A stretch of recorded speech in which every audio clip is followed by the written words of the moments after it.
Қайырлы күн баршаңызға, сіздермен бірге Надерке.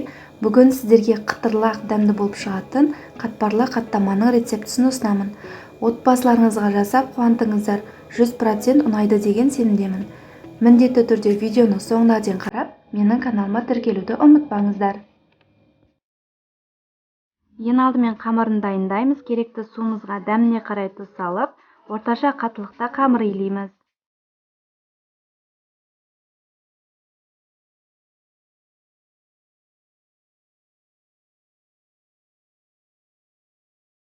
Қамырды илеп болған соң, бетін жауып, иге қанғанша 10-15 минутқа қойып қоямыз.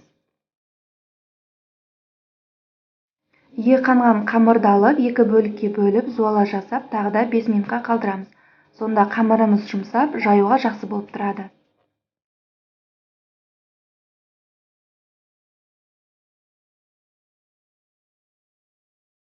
Жұмсаған қамырымыздың біреуін алып, енді жаюға кірісеміз.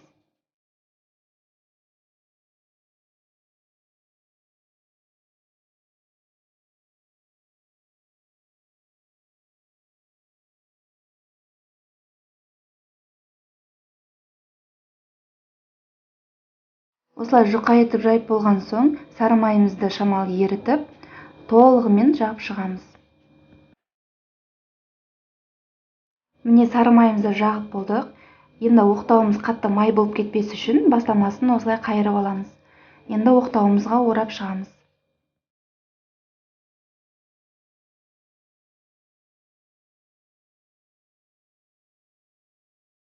Енді еттің қамырын кескенде кесіп шығамыз.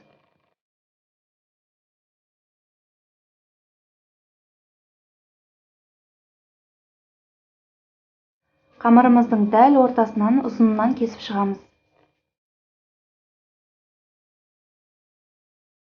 Қамырымызды ұзыннан кесіп болған соң, осылай қолымызбен өлшеп, дәл ортасынан тігінен кесіп аламыз. Қамырымызды алып, бас жағынан ұшына қарай ораймыз. Ұшын алып, асты жағына бекітіп, кішкене басып қоямыз. Барлық қамырымызды осылай дайындап аламыз.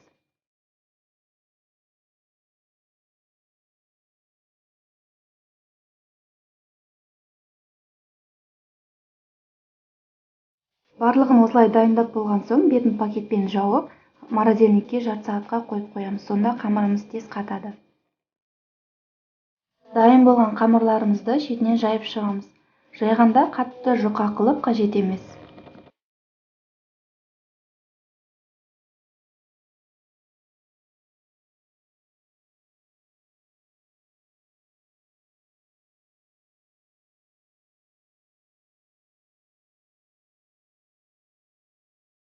Қамырымыздың алғашқы 4-еуін осылай жайып алдым. Енді қуыруға кірісеміз.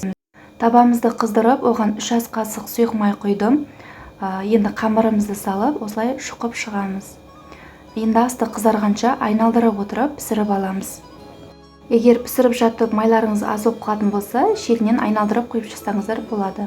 Осылай асты қызарған соң, екінші жағын аударып, екінші жағында айналдыра отырып қызартып пісіріп аламыз. Барлық қаттамамызды дәл осылай пісіріп аламыз. Қаттамамыз дайын болды.